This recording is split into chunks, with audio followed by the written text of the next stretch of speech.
at the finish line, the Oklahoma City Memorial Marathon. Over 26,000 participants in the 14th year of this marathon.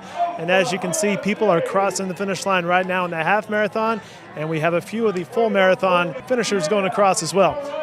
Weather is the big story today because it is hot and humid at this point, but that wasn't the story this morning as a storm blew through that delayed the start of this marathon. I spoke with Kerry Watkins about the decision that went into when to start this race.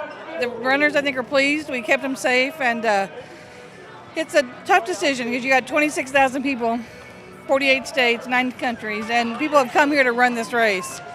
Yet you've got to keep them safe. So, I mean, it's a tough call. I think we made the right call. Wish we wouldn't have had to delay it, but it's what we did what the best we could do. We were within about 120 seconds of pulling the plug. I would say we were down to the last 2 minutes, and we were watching lightning strikes, and they had to be within a certain distance, in excess of 10 miles outside the race. And we were watching them the whole course. On the far side of the lake, north, it was not looking great, and while it was fine here, we couldn't send people that direction knowing it hadn't moved through yet. So we bring in a staff meteorologist that does sporting events outdoor events all over the country. And we were sitting there watching it, had other people weighing in, and made the best call we could make. But it was down to the last 2 or 3 minutes for sure. Winning the men's marathon this year was Jason Cook. He's from Norman. It was his first marathon win. It was a tough race, but I'm glad we got it in. And it was a little bit cooler start than I thought we were going to have, so that worked out, but it warmed up towards the end. Does the delay cause any problems for you?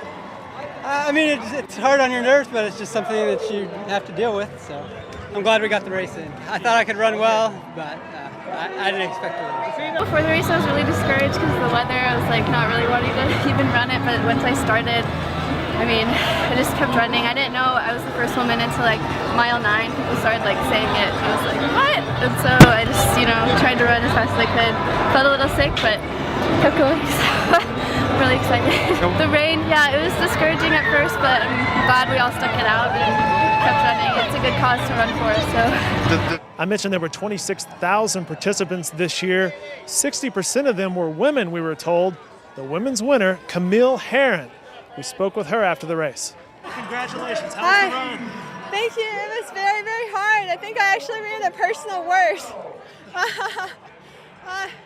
Definitely, some days you just don't feel very good and you just have to tough it out. And so this is one of those days that I just had to tough it out.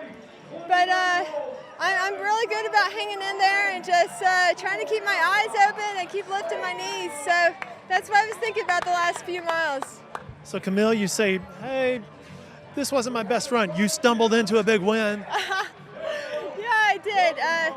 It's always a big deal to win your hometown marathon. I have lots of opportunities to go all over the country, but I wanted to run this one for my friends and my family, so this means a lot to them. Tell me about your wife. How's she doing? She's doing great, yeah. This is her last big blowout before she goes to Comrades Marathon on June 1st in South Africa. So, we always feel that it's always good to give back to the community, and we feel it's a great opportunity. Last year she wanted to win a marathon in Illinois, and that just happened to fall the day before the race, but she wants to run this every year just to support the cause, support the running community in Oklahoma City, and it's a great event. All right, that'll do it here from the finish line of the Memorial Marathon. Coming up tomorrow, Jenny Carlson is writing in the Oklahoman about a lady who suffered a heat stroke back in 2009. She's back on the marathon course this week. And of course, more coverage from all of our reporters. We have a ton of coverage out here today from Jacob Unruh, from Ed Godfrey, and from Eric Horn, and of course, photographer Sarah Phipps is here as well.